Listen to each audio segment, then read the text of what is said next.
the Xiphon Interceptor. Welcome, gentle listener, I am Baldermort, your faithful servant, and I wish to introduce you to the forces, factions, and units of the Warhammer 40k universe, the grim darkness of the far future, where there is no time for peace, there is only time for war. And today, this War Gear Wednesday, we shall be taking a brief look at one of the older flying assets that permitted the Great Crusade to be as effective as it was. A singular vehicle that was only marginally successful until it was coupled with the unmatched reflexes, ability and endurance of its legendary pilots, the adeptus astartes, the Space Marines. Of course, I can only be speaking of the Xiphon Interceptor. But, as usual, before we get into the nitty-gritty of the lore, let us have a wee tale to get us in the mood. From the Bald Library, Bait.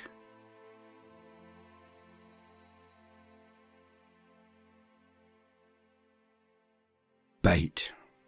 That's all we were. We, the wild cards, the most decorated flight wing in the expedition. On the screens before us, we could see the planned flight vectors for the day. We could not believe it, any of it. When the CAG marched in, we had stood sharply enough, snapped off salutes that would have made our drill instructors proud. But when we returned to our seats, most were slouching, hunched, defeated. We couldn't beat these Xenos. The CAG knew it. We knew it. Their fighters banked, rolled, and accelerated so fast, we could never get them in our sights even. Dives that would have broken us, made us black out at the least. Their reflexes were so fast. It was impossible to hit them, nearly so to evade their return fire. So many times that I watched as my friends fell from the skies as bursts of fire and wreckage. Spindle, Spitter, Ruck, Rogue, Dunce and Ripper all had been downed in one dogfight. They were not alone. Each day we went down there, they tore us to pieces. Some said it was because we were tied to the transport, that we couldn't go hunting like we ought to. But these were few, and gained glares and sneers when they touted this twaddle. I knew it. Anyone with a brain knew it. We could not beat them. Then the CAG turned to the map and confirmed our flight plans for the day. No transports to guard, no target to hit. We were to go down there and just do a flyby. Everyone smelt a rat. Everyone. Then the doors opened. I looked around, all of us did. So many empty chairs, so many gone. But we expected to see some idiot who'd got the wrong room, someone who would then be on slop duty for a month. But it was no lost clod. It was them. A full dozen of them marched into the room and took up positions behind us. Watching, we were all in awe. Oh, I'd seen their transports. I'd flown over them 100 times, little ants marching into the enemy, but never up close. Everyone craned their necks or blatantly turned to watch them. Astartes, Space Marines, Angels of Death, and some shot furtive glances at each other. Was this a threat? Go to your certain deaths, or face them. Ugh. But the last Marine came in after the others, and he went to the head of the briefing and shook the hand of the CAG. This Goliath then turned to us and boomed out. Even their voices were somehow bigger, deeper, richer than any normal man's. I can see it in your eyes, your bearing, your stance. Even the smell coming from you. Fear. But know this. It was I who overlooked every fighter group in the expedition, and it was I who formulated this plan, and it was I who requested you by name. Why you? Because I needed the best. Why you? Because of all of the wings, only you have given good account of yourselves against a truly superior enemy. Why the wild cards? Because of all of the wings in the expeditionary fleet, it is you I deemed most worthy and deserving to see this. Your job this day is simple. Go out. Look like a big fat target. Then, when they come, for come they will, you will not attempt to get them in your sights. You will not attempt to sacrifice yourselves for glory. In the Emperor's name, I command you. You will live. And then, the wild cards will gain your reward. Despite myself, my spine straightened, my shoulders went back, my chest puffed out. None asked for this, none commanded it. It just happened. We all stood and saluted. The Goliath in warplate then nodded at us as a clear signal of dismissal. And we couldn't believe it. The Marines, they all saluted us as we left. The CAG was now in deep discourse with the speech-giving Marine. We had no certainty of what was going on, but somehow we walked out taller. Banter began to fly again.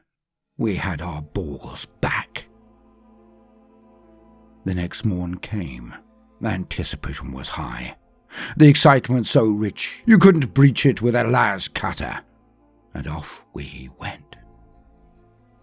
The skies were bright, and the clouds were fluffy this day. We started out in a tight wedge, as was our way.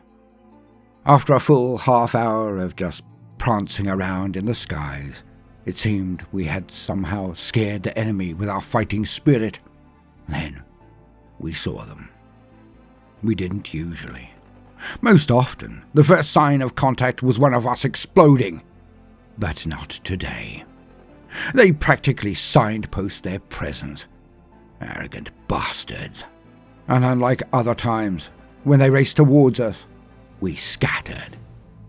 They were so used to us trying to engage them that, for a second, they seemed to have caught them unawares, but they reacted quickly to our new approach. Their sleek swept-wing fighters broke off and started hunting us down, one of them for each of us. And the chase began. Powering down as fast as I could, I led mine away from the others. I didn't know what to expect, but I had my orders. Live. So I did. I banked and rolled, dived and fled, and my personal hunter clipped me twice, but only enough to heat the wing, not melt it or tear it off. I did not realize I had strayed so far from the main wing, not until it happened. I rose above the clouds again and witnessed it. The wild cards were now there, near all of them, flying in a dispersed formation. A simple circuit, preventing the enemy from escaping, nothing more. I had no time to gape. I was still being chased, and he was right behind me, putting shots above me, beside me, all around me. He was playing. Then, my hunter broke off and powered upwards in an impossible climb. And there, a dart of blue now chasing after him. Without the constant jinking and rolling, I could now bask in that which my wingmates had all been seeing. And I could not help myself. I whooped with all my heart and burst out laughing. The vision before me was as impossible as the enemy fighters, because they were getting a taste of their own medicine. There in the skies were fighters I had never seen before, each one with imperial markings and legion sigils. Marines flew these fighters. They were as fast as the enemy, were able to do what they did. Dives and rolls that would have put me out. Speed that made it difficult to even keep them in my vision. Accuracy that made even the enemy pilots look slow and ungainly. And I watched as I saw revenge. For the Marine did not finish off the fighter that had chased me. He put shots above it, all around it, just like it had done to me. When the enemy fighter performed one of their evasive maneuvers, the Marine fighter was right behind him. I looked around and watched as the Marines slew every last one of these Xenos pilots. Only when my hunter was the last in the sky did the Marine pilot chase them towards us. He was corralling the Xenos fighter towards the wildcards, and to me. And I did it. I flew up, then came down just as he was passing, and I cut that alien fighter in half. The Marine dove down, and his fighter came alongside me, so close I could make out his blue helmet and the fist that he rose to indicate a thumbs up. Ha! I copied him. He nodded and then broke off to rejoin his own flight wing. The CAG then came on the comms and stated boldly, the most gorgeous thing I had ever heard. Wildcards. Our allies are now going off to hunt more of the enemy fighters. They invite you to proceed to their launching site and do what comes naturally.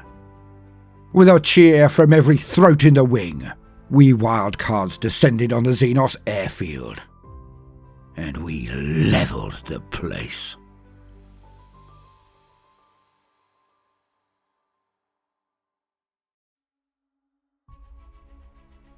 Now many will enjoy the outline of the vehicle, and many more will have a familiarity with it, but not be able to quite put their finger on where they have seen it before. And of course, there are also many, like myself, who will instantly chortle when they see it. For it cannot be denied by anyone with a set of working eyes that this is the design for the Colonial Viper of Battlestar Galactica fame. Both the original and later remake were phenomenally important in the realm of sci-fi. Yet we all know that Warhammer has ever been the home of many a derelict idea or object, plot or setting. Many more blatant even than this frame, if we consider how the Mark of Chaos and other sigils and elements have been repurposed. That done, let us get into the meat of the matter. For the Xiphon is a truly legendary attack craft. But where did it come from? Why is it now so rare in the armies and fleets of the Imperium? Let us be about it. Where did it come from? Now many will believe that the Great Crusade was fully formed and outfitted before ever they set out from Terra. But this is simply not true. The first port of call was, of course, Luna, the moon. Not merely because it was the closest world to be taken for the Imperium, but because it had those all-important gene smiths who assisted in the fast production of the Space Marines. They did not make them, did not even help in their construction, but the gene wrights of Luna did know how to get them off the workshop floor so much quicker. Then the Emperor went on to Mars and recruited the tech priests of the Red Planet. They brought many a legion of Titans, entire fleets and households of knights, and all the battle automata that are simply no longer available in any form of numbers. But even then, the Great Crusade was as much a scavenger hunt as ever it was a campaign of domination. For there were endless teeming human colonies that survived Old Night, the millennia where they were all alone, adrift in the darkness of the void. And some of them had held or maintained technologies and STC, standard template constructs, that were not maintained by either Earth, now being called Terra, nor even the Mechanicum of Mars. This group would eventually be called the Mechanicus, but that is definitely a tale for another day. Once, humanity had a system called the STC, and that was the sum total of human knowledge, a whole working system sent with every single colonial ship or fleet. And it is these templates, not even the whole database, but even one or two templates or patterns that the Crusade fought and sought for.